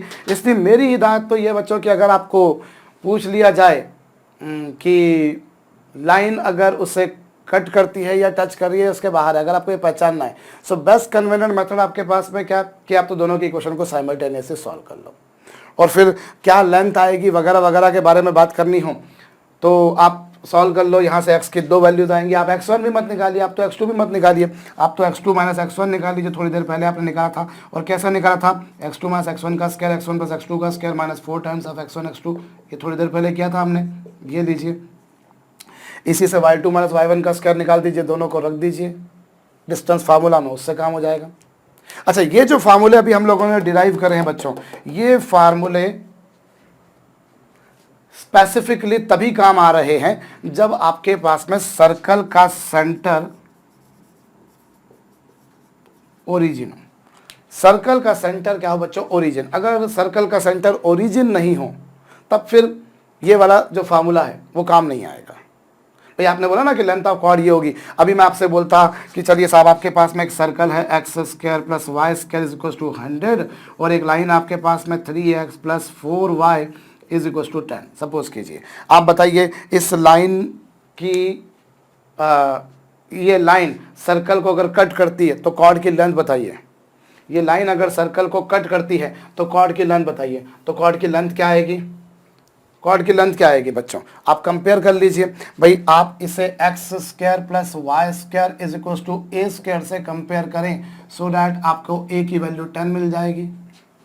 ए की वैल्यू कितनी मिल जाएगी, 10 मिल जाएगी। और इसे y equal to mx plus c की फॉर्म में लिखिए, तो y equal to mx plus c की फॉर्म में लिखेंगे तो माइनस 3/4x और प्लस 10/4। सो m की वैल्यू कितनी आ जाएगी, माइनस 3/4, और c की वैल्यू कितनी आ जाएगी, 10/4। 10/4 को आप 5/2 भी लिख सकते हो। भाई आपने इसे y equal to mx plus c की फॉर्म में लिखा, तो उसके लिए 4y equal to minus 3x plus 10 किया, 4 से डिवाइड कर दिया, ये आ जाएगी। अब आपको लेंथ निकालनी है, तो कॉर्ड ए बी की लेंथ क्या होगी बच्चों, 2 times of under the root a square जिसकी वैल्यू है 100 इंटू 1 प्लस एम स्क्वायर जिसकी वैल्यू आएगी 9/16 माइनस सी स्क्वायर जिसकी वैल्यू आएगी 100/16 और अपॉन में क्या 1 plus M square, 1 plus M square. तो ये आपके पास में कॉर्ड की लेंथ आ जाएगी। What is this, length of chord आ चुकी। क्योंकि यहां पर ये इसलिए हो चुका बच्चों क्योंकि सर्कल कौन सी फॉर्म में था, standard x square plus y square equal to a square की फॉर्म में था, इसलिए ये हो गया।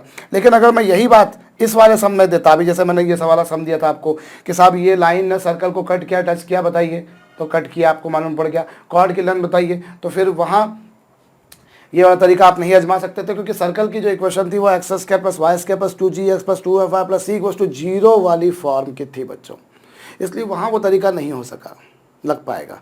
तो वहाँ पर क्या करोगे, फिर वही या तो आप सेंटर से परपेंडिकुलर डिस्टेंस निकाल दो, रेडियस निकाल दो, पाइथागोरस थ्योरम निकाल के am और am का ट्वाइस ab, पर वो मेथड फिर मैं बोलूँगा केवल सर्कल में लगेगी। रेदर आप दोनों की इक्वेशन को साइमल्टेनियसली सॉल्व कर लो, आपके पास में x की वैल्यू 2 आएंगी, आप दोनों वैल्यू मत निकालो, आपको x1 x2 में इंटरेस्ट नहीं है, आपको दोनों के डिफरेंस में, तो आप वो निकाल लीजिए। और x1 प्लस x2 क्या होगा, सम ऑफ रूट्स, x1 x2 क्या होगा, product of roots, x1 x2 आ गया, फिर y1 y2 आ जाएगा। y1 y2 भी मत निकालिए, अब तो y2 माइनस y1 का स्क्वायर निकालिए, और y2 माइनस y1 का स्क्वायर आ गया, x2 माइनस x1 का स्क्वायर आ गया, तो कॉर्ड की लाइन में फिर बोलूंगा under the root of x2 minus x1 का स्क्वायर प्लस क्या y2 माइनस y1 का स्क्वायर, और उसको आप बाद में क्या लिखोगे m into x2 minus x1 का स्क्वायर, और बाद में x2 माइनस x1 की वैल्यू फीड कर दीजिए जो आपने वहां से निकाली थी वो। तो ये तरीका लंबा जरूर लग सकता है आपको बच्चों, पर हमेशा काम देगा।